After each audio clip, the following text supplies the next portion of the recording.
This is Morning Motivation for Educators on the Bee Podcast Network.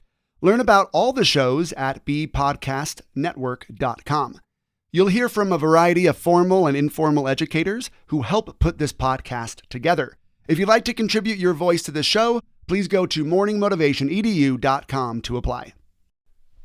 My name is Joey Mascio. I was a middle school teacher for 7 years, and now I run Sidekick to Hero, a gamified mindset training program that helps teens with confidence, social skills, and goals.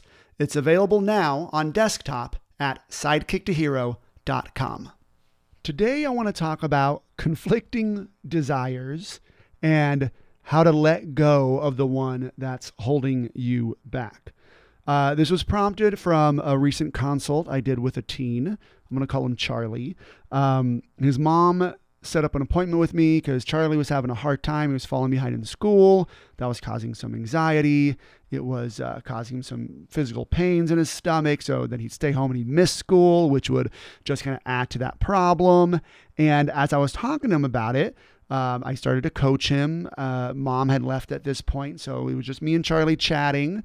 And he's like, yeah, I really want to catch up with school. I'm like, all right, well, what's holding you back? And I helped him identify the thought, which was something along the lines of, you know what, I'm like never going to catch up. I'm like never going to catch up.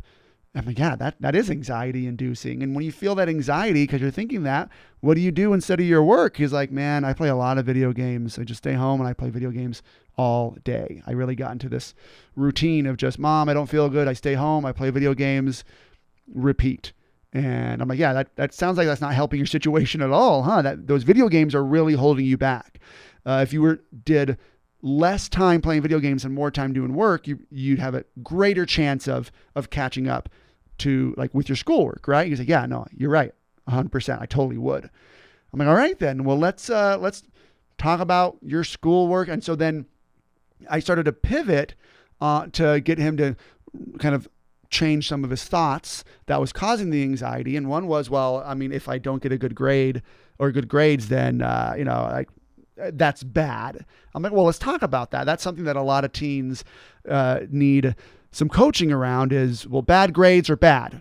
And I'm afraid I'm going to get them. So I'm just going to avoid work altogether, which then gives them the bad grades. So I always like to throw out the idea, well, what if grades don't matter? And teens love it when I say that. Oh, grades don't matter? This is great. I can do whatever I want. I'm like, all right. Yeah, but what do you want? And they're like, well, I mean, I want to get good grades. And I'm like, why? If they don't matter, like in that sense, they just don't worry about getting good grades. Why? He's like, well, I want to become a lawyer. I want to become a this, or I want to go to this college. I'm like, oh, awesome. All right. So then, yeah, get good grades because you want to, not because, oh, they're so important. I just need to get A's just because. And he was like, man, you got to tell my mom that grades don't matter. And I was like, well, oh, okay, why? Well, because if I don't get all B's, my mom's going to take away all my video games. And I don't want that. And I stopped and I was like, oh, well, Charlie, let's check this out. Notice that we just pointed out that your video games were holding you back anyway.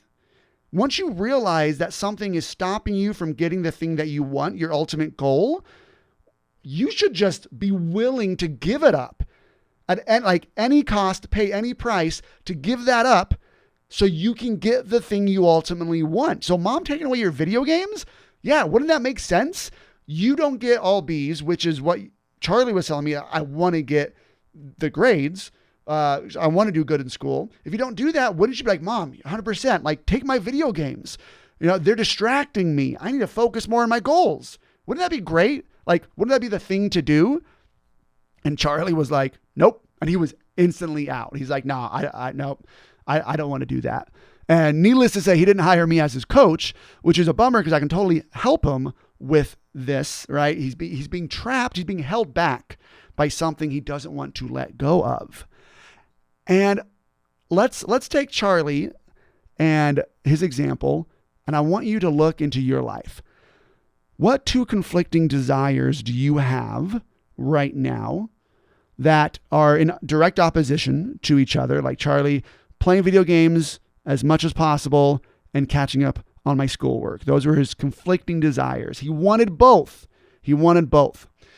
But when he was presented with an option to let go of one, the thing holding him back, he doubled down and said, nope, no, I don't want anybody to tell me what to do. I just want to play video games.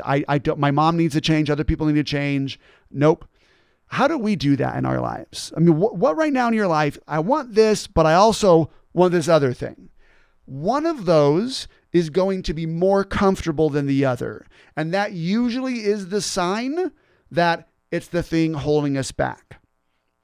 I want to go work out, go to the gym and work out, or go for a run or train for a half marathon or whatever. But I also want to sit down and look through the news or watch a show or just relax. Or sleep in, whatever that is. Our conflicting desires, one of them is holding us back. And just because we want it doesn't make it the better option, because we want both of them. And what we need to figure out is which one is holding us back. And the thing to keep in mind, there are benefits to both. Both of them have benefits. You can't tell yourself that, no, like sitting down, relaxing, scrolling through the news or watching a show, binging, whatever, doesn't have any benefits. It does. The second you start to allude to that, your brain will double down on it. No, what do you mean it doesn't? Yeah, like this is what I need, or this is just what I need. Back off, and you become like Charlie. You know what? This is what I want. I just want to play video games. Don't tell me to let go of them, because there are benefits to them, and I want to keep those. So recognize the benefits, but recognize that the benefit of your other desire is far greater than the benefits of the desire that's going to keep you stagnant, that's going to keep you stuck, it's going to stop you from progressing. So identify those two desires, and you can do this all the time. Like, this is going to be a practice to commonly do, or to do often, because we often have two desires that are in conflict. One desire is holding us back, and the other desire will propel us forward to becoming the person we want to be. We need to learn how to let go of the desire that's holding us back. Sometimes just temporarily. I'm going to relax after I go to the gym. Sure. Sometimes you have to let go of it permanently. Maybe it's someone we're in a relationship with, for example, or a habit that we want to give up. Whatever it is, however long we have to let go of it for, we ultimately know deep down, we need to let go of it. So listen to that voice that's deep down and let go of that desire that's holding you back, and pursue the uncomfortable desire that's going to lead you to places you actually want to go. Thanks for listening, and whatever role you have in education, we have a podcast for you at bpodcastnetwork.com. Who among your friends and colleagues needs to hear this message today? Please share it with them right now.